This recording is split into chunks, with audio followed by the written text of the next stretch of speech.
अभिजित, हाय. मी अभिजित निष्काळजे. तुझी कुंडली, पत्रिका वगैरे काय आहे का? तुझं पंचांग मांडायचं आहे. दत्तानांचं डोकं दुखत होतं. त्याने रागाने निष्काळजीकडे पाहिलं. तसं निष्काळजीच्या आजूबाजूला आग लागू लागली. निष्काळजीने एक हात फिरवला आणि त्याच्या भोवती एक सुरक्षा कवच तयार झालं. ह्या कवचामध्ये दत्तानंदची आग जाऊ शकत नव्हती. थोड्या वेळाने दत्तानंद थकला आणि शांत होऊन झोपी गेला. ॲक्च्युली तो बेशुद्ध पडला. जेव्हा दत्तानंदचे डोळे उघडले तेव्हा तो एका अस्ताव्यस्त रूममध्ये होता. समोर सतरंजीवर निष्काळजे दोन ग्लास घेऊन एक दारूची बाटली घेऊन दारू फोडत बसला होता. अभिजित, अरे वा, शुद्धीवर आलाच वाटतं. देशी दारूचे ग्लास ओतत निष्काळजी म्हणाला. अभिजित म्हणाला, दत्ताला म्हणाला, घेणार का? दत्तानंद, मी पीत नाही. थोडं उठून बसत दत्तानंद म्हणाला. अभिजित, इथेच तर चुकलास ना तू, म्हणून तर तुला कंट्रोल होत नाही. देशी दारू तीर्थाप्रमाणे बोटाने उडवत दत्तांकडे पाहत निष्काळजीने एकदा चेअर्स केलं आणि तो ग्लास स्वतःच संपवला. दत्तानंद, कोण तू? मी कोण?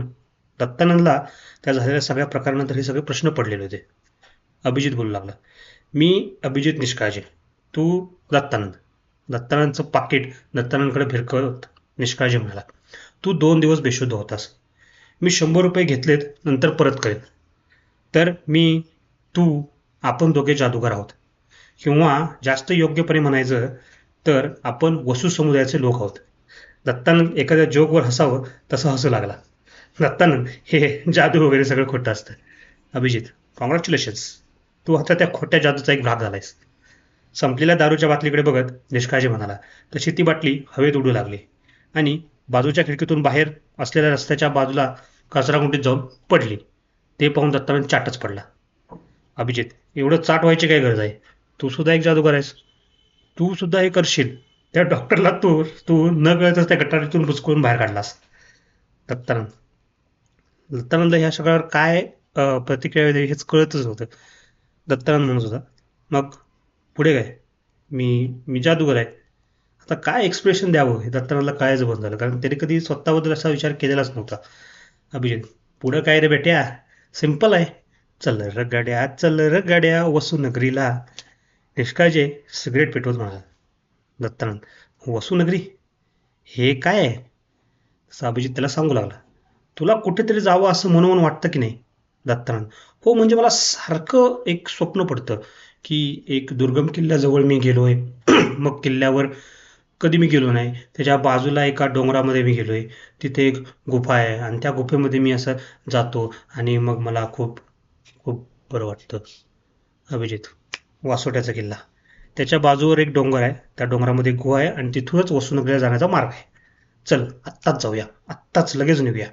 दत्ता, पण वसुनगरीमध्ये कशाला जायचंय? वसुनगरीमध्ये काय आहे?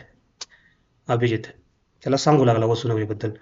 तिथे जादूगारांसाठी तयार केलेलं स्पेशल वातावरण आहे. जे तू ह्या पृथ्वीवर आयुष्यात शिकू शकणार नाहीस, ते वसुनगरीमध्ये काही महिन्यांमध्ये शिकशील. हा जो सध्या तुला त्रास होतो ना, हा त्रास नाहीये. तुझ्या जादुई शक्ती तुझ्या शरीरातून बाहेर पडण्यासाठी धडपडत आहेत. लवकर जर तू त्यांच्यावर ताबा मिळवला नाहीस ना, तर तू सुद्धा वेडा होशील. तुला माझ्या त्रासाबद्दल कसं माहित? दत्तानंद एकदम आश्चर्यचकित झाला. त्याला वाटलं की जगात हा त्रास फक्त त्यालाच होतोय. निष्काळजी, मी सुद्धा ह्या त्रासातून गेलोय. तो दूर करण्यासाठीच मी प्यायला शिकलो आणि आता 10 दिवशीशिवाय चालत नाही. 7 नंतर माझा हातपाय थरथरू लागतात. सगळं काय इथंच ऐकत बसणार आहेस काय? चल, रस्त्यात सांगतो. अभिजित, निष्काळजी आणि दत्तानंद दोघेही पहाटे पहाटेच बाईकवरून वसुनगरीच्या दरवाजाजवळ निघाले. आता ह्याच्यामध्ये सुद्धा एक एक्स्ट्राच आहे. निघताना एका कोपऱ्यावरच्या देशी दारूच्या दुकानातून अभिजितने 2 बाटल्या उडवल्या आणि त्या दत्तानंदच्या बॅगमध्ये हळूच लपवल्या. दारुडाही झालं. Take it.